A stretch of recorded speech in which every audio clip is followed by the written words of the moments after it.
Assalamualaikum warahmatullahi wabarakatuh.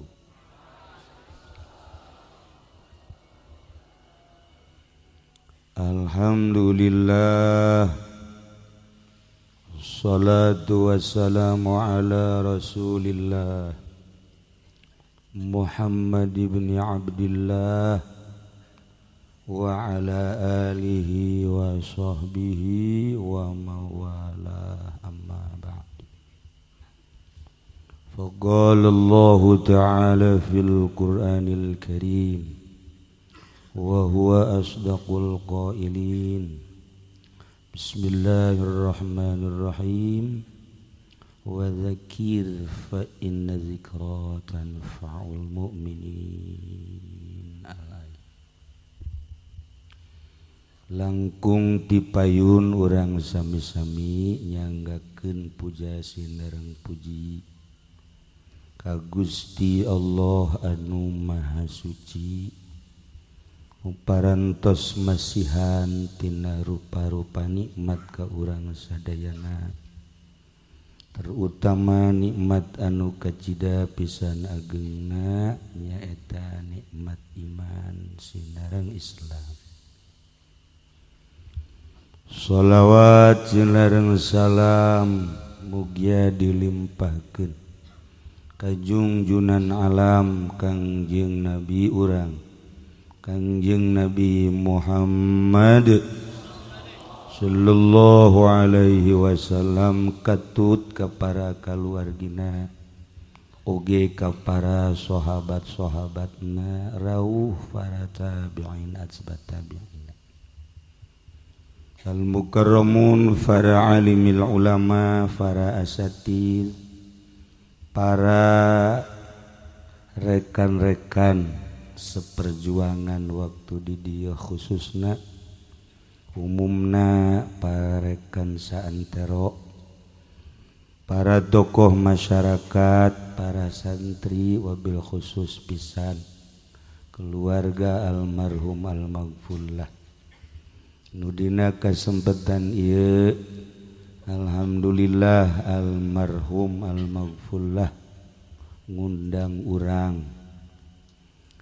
Tina undangan almarhum tergerak hate urang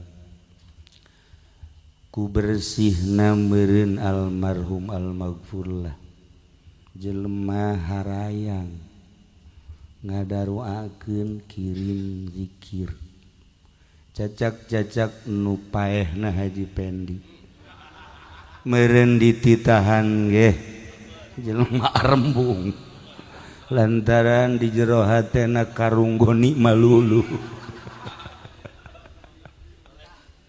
Sakadar nyaritakeun perbedaan loba tapi guru ge di Tasik, Garut, Bandung, Sukabumi, Serang, Pandeglang, tapi kadang-kadang geus diberenya hoge loba awaik loba gangguan-gangguanana. Ieu hiji ciri urang boro-boro keur hirup geus maot ge rindu. Karinduan ieu lah anu hese dijabarkeun, hese dicaritakeun, lantaran di mana bae urang aya selalu kabayang almarhum al-maghfurlah. Tanda meureun sakumaha tadi kabersihan hatena. Para jamaah kaum muslimin wal muslimat rahimakumullah, nyaritakeun sebuah pondok pesantren berarti nyaritakeun sebuah pendidikan anu dikelola ku para kiai, kerena meureun ulama anu ngarajina ngaranna santri, intina berjuang neruskeun lalakon Kangjeng Nabi Muhammad sallallahu alaihi wasallam dengan julukan al-ulama'u warasatul anbiya. Lamun ulama warasatul anbiya berarti kiai-kiai nu aya di dieu teh ieu teh ahli waris Kangjeng. Tapi lamun urang disebut ahli waris bunga sugan we di akhirat teh urang aya tirkah. Geus amin we Ki Nurjaya nyaho bener nyaho teu. Maksudna beneran jadi ahli warisna apa henteu? Sebab Kangjeng Nabi mah ngembangkeun syariat anu tumpuanana wahyu Al-Qur'anul Karim, anu harita kazaliman bangsa munkarat kafir musyrikin anu ku Kangjeng Nabi dibabad habis. Kelenteng gereja-gereja ku Kangjeng Nabi dirubuh-rubuhkeun. Ialah parentahan Allah melalui Al-Qur'anul Karim. Teruskeun ku para sahabat, para tabi'in, atsbat tabi'in, datang ke tahun 2018 ulama warasatul anbiya model Ki Nurjaya ngadirikeun gereja. Tanda tangannya na jeung Ki Jamal. Teu beres Ki Jamal. Lumayan lah malnya. Yang sameli Fortuner-pontonereun eta si gara-garana mah jeung Ki Fudoli. Hancur jai. Atuh mana warasatul anbiya. Lamun Kangjeng Nabi ngalempeng-lempeng di zaman harita ulah aya nu belok-belok sehingga naon bae musyrikin yen gerakan teu akur jeung Al-Qur'an babad habis. Teu akur jeung Al-Qur'an rindes tarohanana nyawa perang berjuang Kangjeng Nabi melalui perang salila hirup Kangjeng Nabi teh lain leha-leha. Di Mekah geus puguh Kangjeng Nabi teh dihina dicaci maki nu ngaran diciduhan mah geus teu aneh bahkan rek dibunuh Kangjeng teh Allah ngainstruksikeun hijrah ka Madinah sugan teh di Madinah teh rek nyantai horenganan perang barang Ki Jamal balik ti caringin Ki Fudoli Ki Nurjaya ya Karim ganti mobilna sering biasa. Jadi berjuang kos gitu ya. Oh masalah sih Ji biasa bae sih. Oh masalah tuh. Tuh kan atuh barisnya mah karitu sarua. Para jamaah kaum muslimin wal muslimat rahimakumullah, kebenaran orang hirup di Indonesia anu karuhun urang baheula teh diseret, karuhun urang teh dibunuh, carita murtil, carita hijrah, carita disiksa ku Belanda masih terngiang-ngiang diceuli urang teh. Alhamdulillah urang ayeuna merdeka berkat karuhun urang, nikmat urang mengisi kemerdekaan di negeri tercinta Indonesia.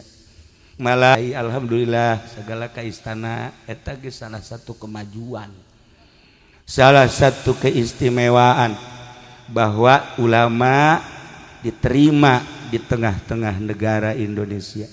Jaki Nurjaya ge meureun hayangeun diondang ka istana ngan tadi teh atuh naon deuleueuna urang istana kanyana. Sapira mencitan sapi nya naon kitu ge loba anu henteu bener babelianana.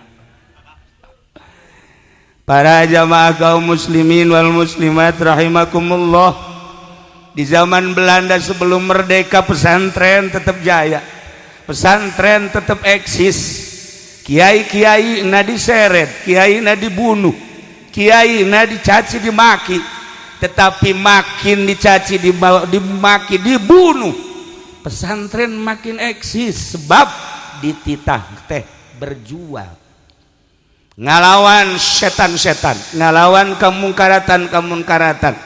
Di zaman Belanda memeh merdeka, masya Allah pesantren tetap eksis setelah merdeka leuwih eksis deui bermunculan pondok pesantren di berbagai provinsi datang ke ayeuna alhamdulillahirabbil alamin. Mun ditanya nu diperjuangkeun ku para kiai naon ayeuna, mun ditanya anu lelempangan ke pendopo naon nu diperjuangkeun, nu lelempangan ke provinsi naon nu diperjuangkeun, nu lelempangan ke istana nu diperjuangkeun teh naon. Nah iyalah urang masih kene himeng ketika orang ditanya nu diperjuangkeun ku ulama teh naon sih sabenerna. Ja merdeka enggeus, bupati ja aya, gubernur ja jelas, presiden ja silih ganti. Nah ieu lamun Ki Nur Jaya dipanggil ka istana nu diperjuangkeun teh naon? Jawab atuh Ji. Atuh jawab. Naon nu diperjuangkeun? Tuh. Masya Allah karim. Sagadang engkeuy-engkeuyan mun ditanya nu diperjuangkeun teh naon? Guru kula ayah Banjar. Guru kula alhamdulillah putra-putra ayah ketika masantren ka dieu almarhum almarhumah bau cunanya sabaraha tahun cenah di Banjar. Ulah nanya tahun bah lah pokona mah. Tamat mah tamat pengen aya nu teu kacoret mah. Cak abah kunaon teh di ditu ngaji ka dieu di dieu geunang di ditu cek atuh lain deui bah. Hayang neuleuh beungeut abah bae ih sia mah lalagaan kula jeung almarhum. Nah, ayah Banjar teh istimewa. Kemudian ka belah dieu ka Mama Bakri sangat istimewa. Komo ka Gentur ka Keresek. Mama Keresek mun urang ku hari ngaju Jamul Jawame di Mama Sujai hadiahna ka Mama Keresek. Urang ngaji Ukudul Juman Syamsiah hadiahna ka Mama Keresek. Mama Nahrawi teh lain lalagaan ojol ngaji jeung Mama Syatibi. Mama Syatibi boga Ukudul Juman, Mama Keresek boga Syamsiah. Tidinya ieu urang ojol lah ngaji duaan, nu ieu ngawurukan Syamsiah, nu ieu ngaji Ukudul Juman. Duanana jadi kiai ngebeledug di Jawa Barat. Ai Ki Nur Jaya jeung Ki Jamal jangan mau ojol Fortuner. Lain ojol ngaji mah geus bisa lah cenah mending ieu beda ya Karim. Urang nyaritakeun guru-guru urang di dieu di Sekong Masya Allah lamun ngobrol teu kaharti kula osok nelaah mun ngobrol teh ya Karim teu kaharti. Tapi lamun ngaji Masya Allah capetangna luar biasa. Be galak gap gelep gep. Tapi lamun ngobrol teu kaharti. Tapi kuari makin Jamal malah mun ngobrol capetang. Mun ngaji teu kaharti. Teu Ki Nur Jaya mah leuwih tamanya. Ieu masa kadar nyaritakeun luar biasa guru-guru urang. Ulah malam Salasa sok ngaji ka Abuya jeung Ki Nur Hasan almarhum, Ki Subandi Ceret jeung Kiai hiji deui saksa mobil. Ulah harita dibere mobil ku almarhum Abah jeung paranti ngaji. Ngaji teh datang ka ditu teh Masya Allah luar biasa. Ngaji Bukhari, ngaji naon kitu ngaranna Ukudul Juman dicoret terus kadang-kadang surahna teu akur jeung nu dibaca. Buya mah nu dibaca eta surahna nya nama nyarekanan Haji Jamal. Eta kan itu Buya mah. Salah satu keistimewaan Abuya anu kula katangkep harita begitu kula zarah ka Gentur, kula masantren di Picung di Aang Baden. Aya Abuya kaler disebutna nya nama ngaharamkeun make cincin lantaran narik-narik kadaria. Pernah kula ngadatangan ngobrol ja akrab. Ai sakadar narik-narik kadaria mah meureun urusanana batin. Urusan haram, urusan zahir, pangjelas nyarekan ka kula. terus atunya nama kolot kula budak terus akhirnya dek nanya ke Abuya make cincin teh haram apa halal sih nu sabenerna malam Salasa harita Abuya make cincin di dia opat haju nyurahna kikiran bae mun aya Haji Jamal dipentas jana teh cincin gitulah ahli-ahli batin ngahukuman terhadap murid-murid aya urang rangkas ngaji meureun harita rada kasaleran ku urang Bogor rada ngaharamkeun speaker atuh sababaraha minggu surahna speaker beta Abuya can kahartieun beureun teh ku kiai teh datang amarah ih jama sababaraha kali ge teu kaharti bae cek eta taetalah ahli batin mah seperti kos kitu mun harita ki Nurjaya milu ngaji jeung kula asana dicarekanan bae unggal minggu nyana ku Abuy sebab ieu mah wajahna lain wajah kiai cek geuna ieu mah wajah kebo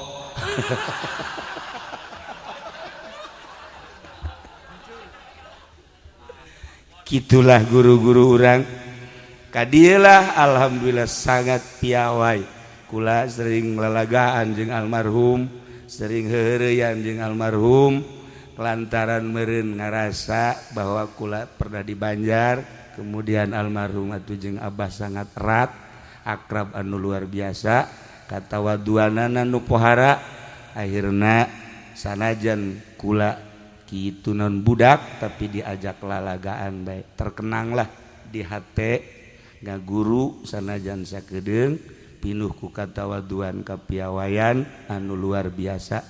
Nah iyalah hasil daripada kapiawayan katawaduan almarhum almaghfurlah jelema santri-santri terutama selalu rindu ka anjeunna jang kaca mata urang.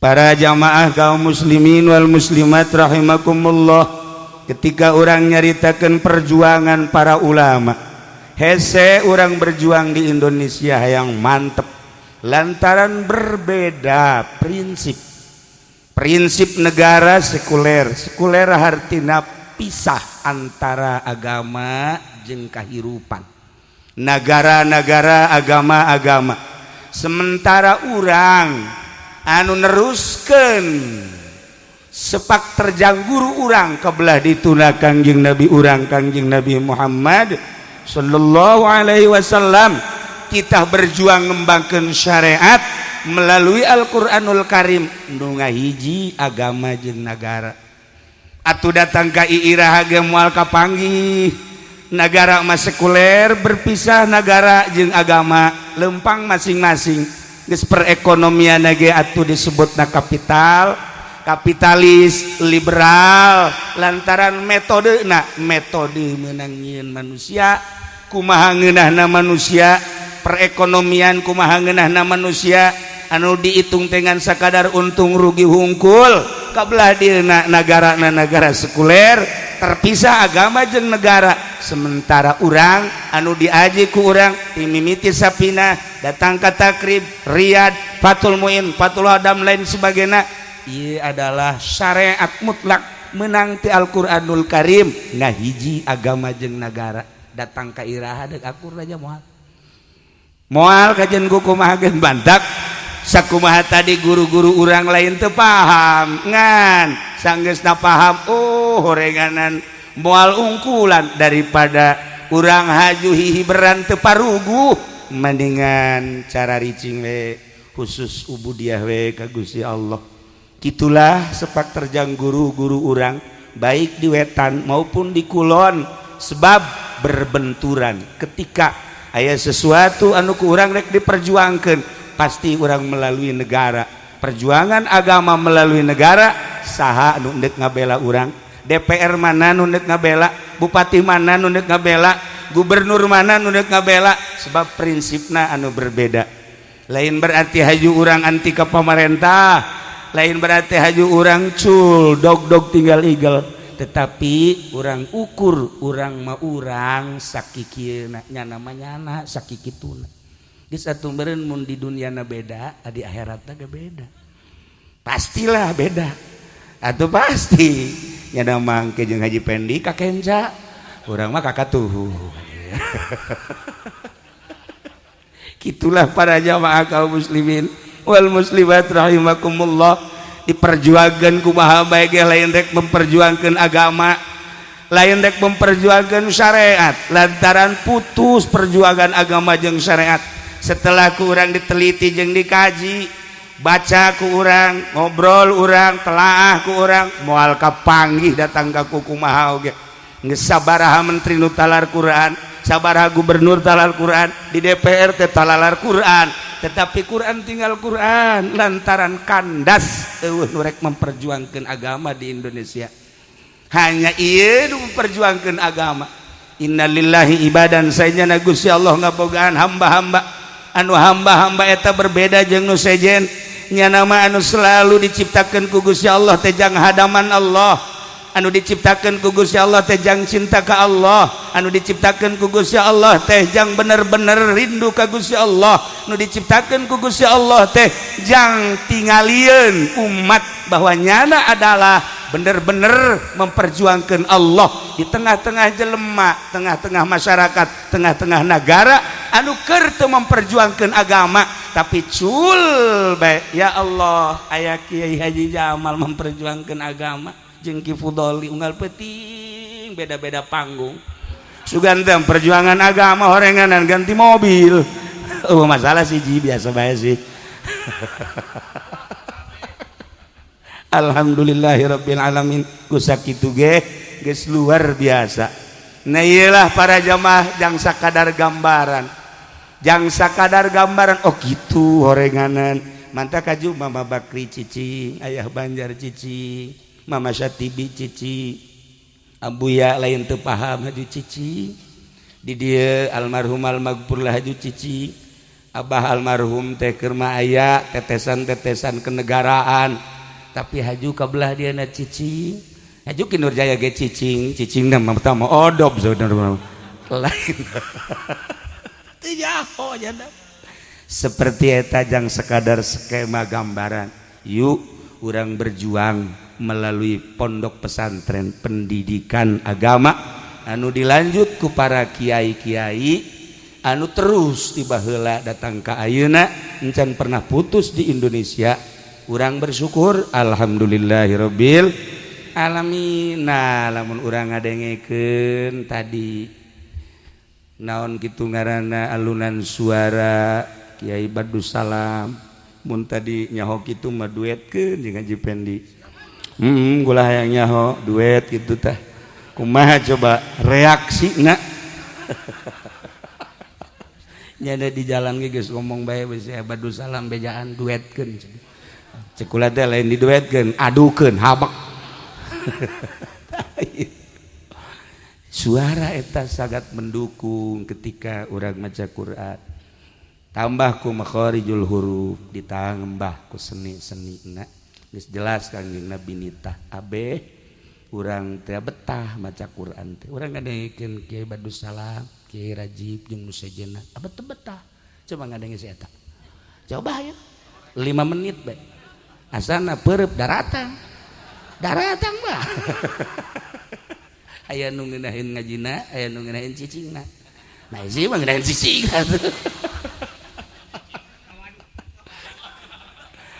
Para jamaah kaum muslimin wal muslimat rahimakumullah, ternyata lamun urang nyuk surga lur mapai tapak baheula aya hiji nabi ngaranna Kangjeng Nabi Daud alaihi salam. Kangjeng Nabi Daud teh diciptakeun ku Gusti Allah, Masya Allah belasan tahun keneh geus berjuang ngalawan Raja Namrud perang. Nabi eueuh nu teu perang kobe perang, kitulah perjuangan agama. Urang kuari can pernah perang urang mah. Di mana diajak perang ge jauh daek nyaho teu. Jeung di mana daekna ge atuh pencana ge kan teu bisa. Atuh Ki Janapi ban geus kolot. Aya Ki Jundan nyaho bisa nyaho teu. Nah, iya baheula mah santri-santri teh kapan tenar garagahna. Lantaran sanggeusna bisa gaji teh terus wiridan hizib. Ku ari mah memeh bisa ngaji geus wiridan hizib. Jadi begitu balik lain magahan ngaji, nah hikmat. Itu Ki Nurjaya pan magang ngaji henteu hikmat henteu. Kamat. Setengah-setengah. Tapi nu jelas mah ketika berangkat perang mah atuh ke aya bae muncul. Boh di Indonesia mah boro-boro perang merangan agama, merangan jahe gitu terus bae itu. Santri ge geus puluntang palantingnya geus. Nyawa taruhannya beuh pohara. Para jamaah kaum muslimin wal muslimat rahimakumullah. Kangjeng Nabi Daud teh diciptakeun ku Gusti Allah. Masya Allah nu paling istimewa suarana. Suara Kangjeng Nabi Daud balain lalagaan. Kafal maul jari anjriyani ketika Kangjeng Nabi Daud macakeun Zabur. Wa idza talautu zabura kafal maul jari anjriyani. Mun Kangjeng Nabi Daud macakeun kitab Zabur cai nu keur lempang ret eureun. Masya Allah. Wa taskuduhu buburiyah angin keur ngagelebuk. Masya Allah eta ku suara Kangjeng Nabi Daud poharana lain lalagaan. Wa tuzillu at-tayru manuk-manuk halali berngiuhan Kangjeng Nabi Daud diunggal-unggal tempat ku nikmat-nikmat ngadengekeun suara Kangjeng Nabi Daud. Wa tatuful wuhus fi mihrabi eta manunggaran hewan-hewan ti mimiti jangkrik simet ucing munding segala sapi geus ngeriu ngadengekeun suara Kangjeng Nabi Daud nikmat luar biasa indah. Maka Kangjeng Nabi nyaritakeun engke urang di surga bakal dihibur ku suara Kangjeng Nabi Daud alaihi salam. Ieu urang bakal ka surga kabehan. Bakal lah manya pamarentah nu ka surga. Ya urang lah kecuali ieu hiji. Cantang tuh. Jadi urang teh dihibur cek Kangjeng Nabi ku suara Kangjeng Nabi Daud lantaran indahna pohara. Masya Allah nikmat. Pokokna lamun kadengekeun suara Kangjeng Nabi Daud lapar jadi seubeuh, leuleus jadi gagah. Mun urang ngadenge ku suara Haji Pendi seubeuh lapar. Dibalik urang kuat leuleus. Aya kitu tanya perwatakan jelema eta.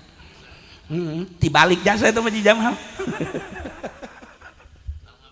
Masya Allah ya Kangjeng Nabi Daud pohara. Diundang ku masyarakat Kangjeng Nabi Daud teh di samping ngadakwahkeun Zabur teh hayang ngadenge suara Kangjeng Nabi Daud alaihi salam. Ribuan manusia ketika Kangjeng Nabi Daud macakeun kitab Zabur. Disiapkeun tempat teh jang hewan-hewan, disiapkeun tempat teh jang kitu jin-jin, seluruh makhluk-makhluk ngadengekeun keindahan suara Kangjeng Nabi Daud alaihi salam. Nu modelna ketika selesai macakeun Zabur masyarakat langsung tunduk maca 2 kalimat syahadat. Ialah maziah Kangjeng Nabi Daud alaihi salam. Tetapi ngaran manusia tengah-tengah keistimewaan Kangjeng Nabi Daud alaihi salam. Begitu Kangjeng Nabi Daud macakeun surat Zabur cai nu biasa eureun teu eureun. Manuk nu biasa halali bercaricing di luhur, ieu mah endahan ngararising hiber jauh. Kitu kene sato-sato hewan atuh tadina ngeriung di Kangjeng Nabi Daud alaihi salam.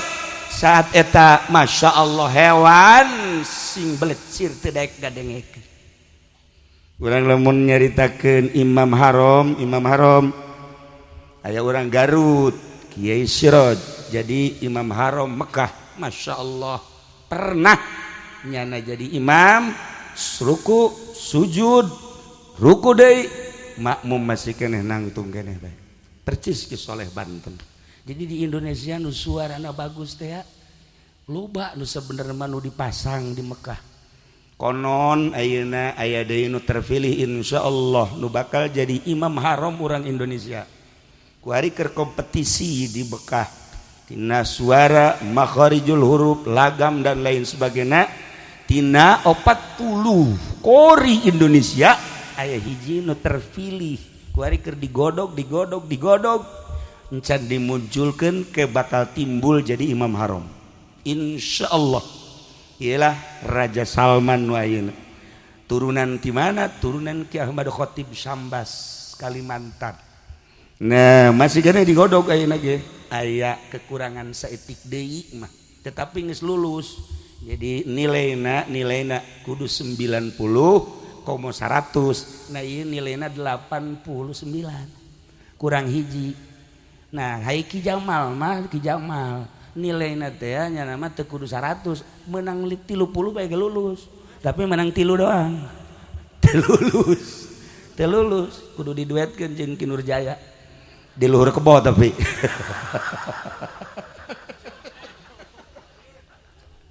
ya Allah ya Rabb aya beta keistimewaan orang Indonesia insyaallah.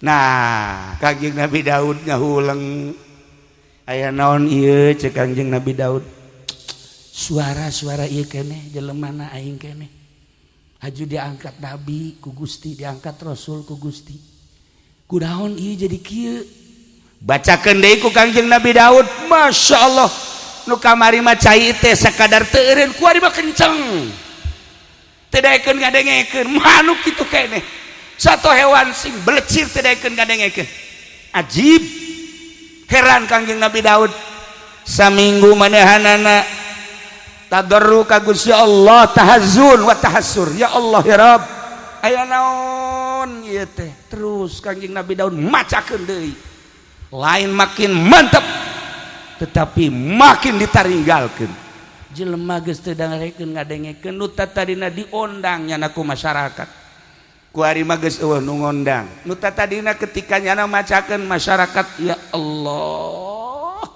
ngeunaheunana ku ari mah Daud jeung maca Zabur mah baca bae kula balik heula ceuk percis ku saji pende mah maca nyana pernah terjadi mah maca nu boga imah ge indit itu kan parah aja sampai mah biasana mah kan mustame doang nu indit ieu lu boga imah ge indit geus teu ngurusan tah mah geus teu ngurusan parah nah aya naon tuh terjadi akhirna badahanana ceurik ka Gusti Allah ceurik terus ka Gusti Allah Kangjeng Nabi Daud alaihi salam suara ieu keneh jelemana ieu keneh zaburna ieu keneh dibaca seperti itu tetapi kok berbeda atarhamu ya Rab apakah Gusti henteu nyaah teu welas pangeran cek Kangjeng Nabi kasrota bukai loba ceurik abdi nying ceurikan kunaon jeung kunaon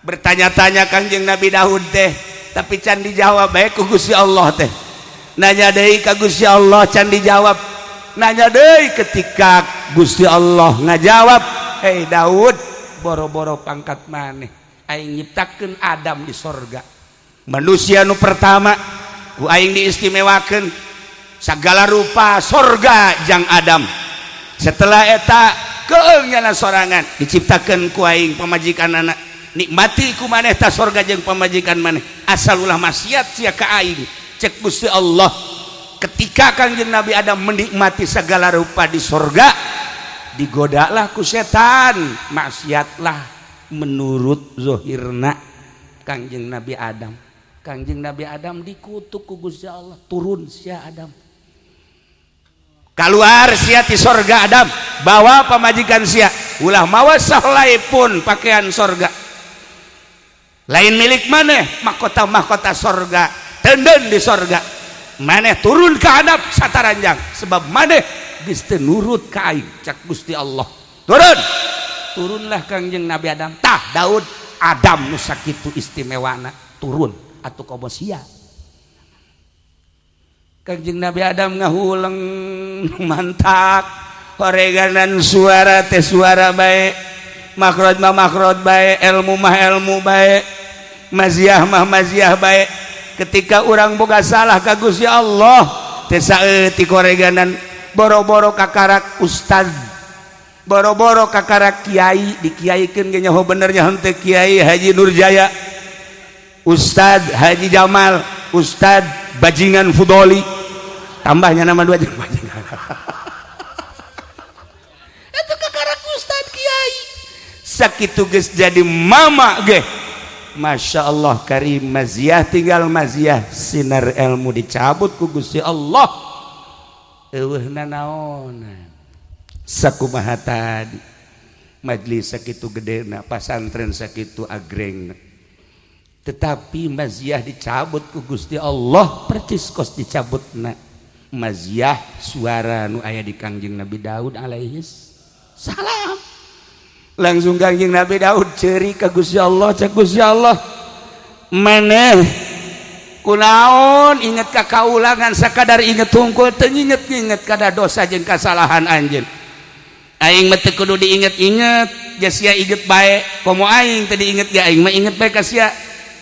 Tuh Gusti Allah ge geus pohara ka Kangjeng Nabi Daud, ingetkeun dosa nu terjadi di diri maneh supaya maneh bisa tobat ka kaula. Sinar ilmu jeung maziah wahyu bakal dikembalikeun deui ka anjeun wahai Daud. Ieu teh si horeng meureunanan jang urang. Sepira urang ai Kangjeng Nabi Daud mah nabi babari meureun tobatna. Tetapi ketika orang ningali di saantero Garut, Tasikmalaya, Bandung, Cirebon, Masya Allah loba kiai anu istimewa ditaringgalkeun ku santrina encan introspeksi diri aya naon sih di dirina jelemana nyana keneh ilmuna istimewa jeung teu kumaha tetapi kok embungeun sih jelema ngaistifadah kana ilmuna teu hayangeun ngadengekeun. Nah iyalah meureun di jerona aya sesuatu anu Allah bendueun tinggal orang introspeksi. Lamun mamaca datang ka ditinggalkeun ku pribumina berarti kan eta kudu introspeksi nu sebenarnya aya naon sih di dirina. Jam maca nama eta kata keneh nu dibacana atuh kutub Robani wal Arifus Somadani. Tapi pan Masya Allah meureun hanan tuan Syekh ngamuk meureun. Tuan Syekh ngamuk.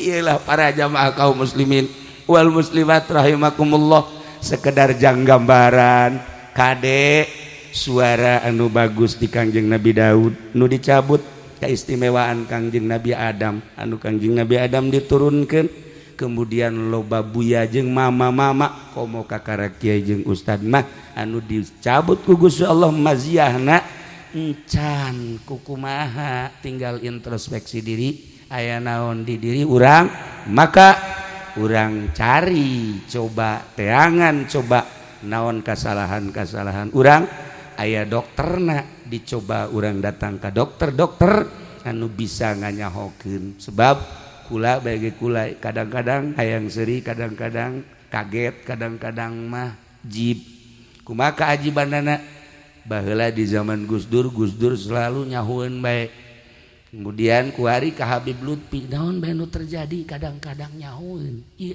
aneh ka Habib Lutfi ziarah ka Maroko ketika datang ke Maroko salat di lapangan tiris anu luar biasa begitu salat aya jelema janggotan make calana baju sakieu make calana sih milu salat tapi sarakaat nyana miluna aju geussan nyana senyum bae ka hareup kunaon Habib Lutfi nyahueun saha anu bebeja tak kaditu bahwa aya nu milu salat sarakaat siapa itu aneh tah Habib Lutfi ketika kula ngimpi aya sesuatu impian meunang 2 poe manehanana nyaritakeun ki ucing ngimpi anu kok bisa nyahu Masya Allah karim ketika di Madinah kamari terjadi kula di raudhah kemudian di raudhah aya anu ngawal askar tiluan kemudian sholat titah sadaekna ku askar beres ka hotel Habib Lutfi kula datang acan ka hotel nyana geus telepon tahu nggak itu askar siapa yang ngawal saya bisa nyahuan gitu. Nah iyalah meureun aya ahlina nu nyahueun kana kasalahan urang mun dicaritakeun tentang nyahona luar biasa nyana mah kuari atuh lelempangan ka mana ge masalah sebab hatena geus terubah keur carita-caritakeun lain hiji meureun di Indonesia meureun aya sababaraha anu model-model kos kitu na ieu urang besi boga kasalahan-kasalahan nu tadina boga kanikmatan ibadah kok tiba-tiba jadi henteu nu tadina bisa giat urang hudang ti peuting kok jadi henteu nu tadina urang maca kitab jadi ngeunaheun tadina kok kuari jadi belet nu tadina urang teu pati resep kana awewe ku kuari resep oh ini mah biasa tah mah watek tah mah oh masalah tah mah gitulah para jamaah kaum muslimin wal muslimat rahimakumullah sebagai gambaran sebab ieu teh ya ngan urang nu memperjuangkeun agama hartina urang teh kelas-kelas salafi nu sejen ngan sakadar caritaanana hungkul agama teh kabelah dituna geus lain agama sakumaha skemana tadi gambaran kekandasan berjuang di Indonesia lantaran berbeda prinsip antara urang anu nyekelan salafi nu bener-bener urang memurnikeun syariat Al-Qur'anul Karim lalagaan ge lah lumayan gitu ke jamalnya kita urang lalagaan we heulanan tapi lumayan urang aya di koridor eta dibanding jeung batur nu geus ngalengkahna luar daripada koridor eta tinggal urang diperbaiki besi aya kekurangan-kekurangan kejanggalan-kejanggalan lain berarti haju urang silih tujah urang silih beresan silih rapihan silih nasehatan abeh urang mararaju kabehan sebab iyalah urang anu nyekelan syariat iyalah urang nu memperjuangkeun syariat di Sabang sampai Merauke salafi luar biasa mun kukula dijabarkeun kiai-kiai anu ceramah di Jawa Timur ceramah di Jawa Tengah kiai ceramah anu di Jawa Barat kiai ka salafi anu sebagian geus eueuh sebagian masih aya keneh na ieu perjuanganna anu luar biasa jeung menarik nu sabenerna mah nah lamun diperbandingkeun perjuangan-perjuangan jeung kejahatan-kejahatan urang kuari inggis lantaran kainggisanana urang kan kuari keur dijajah lamun baheula dijajah melalui senjata kuari dijajah urang melalui politik urang kuari geus teu bisa kukumaha lantaran politik urang dijajah ku kafir ekonomi urang dijajah budaya urang dijajah geus nyana berhasil menjajah urang di bidang ekonomi bidang politik bidang hukum bidang budaya urang makan jalan di tempat sementara birokrasi terus kumanehana diopenan ganti presiden ganti menteri ganti presiden nyana makin menjadi-jadi penjajahanana urang terlena jeung teu nyaho geus datang ka mana perjuangan nyana menjajah urang perjuangan urang geus datang ka mana urang kan teu nyaho kaya lah sakitu geus urang mah urang bae sakikieuna urang mah nu penting urang gabehan aya dina ridho Allah Subhanahu wa taala. Terakhir urang cinta jasa ka almarhum almaghfurlah yu urang doakeun abeh doana babalik ka urang mudah-mudahan guru urang dihampura sakabeh dosana dilegakeun di kuburanana dicaangkeun di kuburanana dibere kanikmatan kubur ku Gusti Allah tur anjeunna ngadoakeun ka urang mudah-mudahan urang disinaran ku Allah melalui doa almarhum almaghfurlah sehingga kesalahan-kesalahan urang bisa dileungitkeun ku Gusti Allah jadi cerdas otak urang cerdas dina ilmu cerdas dina ibadah kablah dituna mah urang jadi ma'rifatullah wa rasuluh amin ya rabbal alamin guru-guru orang di dia khususnya orang doakan mudah-mudahan diberi tawakal jeung kasabaran tur kekuatan sehingga eueuh deui di Kabupaten Tangerang dik masantrenkeun ka mana iwal ti ka dieu jang Fatul Muin mah nu sejen-sejen ge aya sarua mudah-mudahan orang doakeun pada kararuat deui nah jeung mudah-mudahan nunggu skala luar ti pondok pesantren mana bae urang doakeun mudah-mudahan mabruk ilmu-ilmuna bisa ngembangkan ilmu-ilmu syariat ilmu agama aya dina ridho Allah Subhanahu wa taala sakitu pihatur teu simkuring hapunten tina samudaya kalepatan sareng kakiranganana urang silih doakeun kula ngadoakeun kula doakeun atuh ieu rewang-rewang kula nu mantak wani ge kaki Nurjaya atuh kaki Toib saking Ki Jamal sering kapanggih komo atuh Ki Fudoli mah mah geus jadi alo kula kemudian atuh malam Salasa kaparanggih bae ieu mah nu ieu mah Ki Wahab sagala Ki Zainuddin Ki Badu Salam malam Jumat gitu keneh padahal mah diulah-ulah Ki Wahab geus teu kudu ngaji ka kula jeung mah kolot jeung lah teu sabar lengkah deui ngeuna mah kan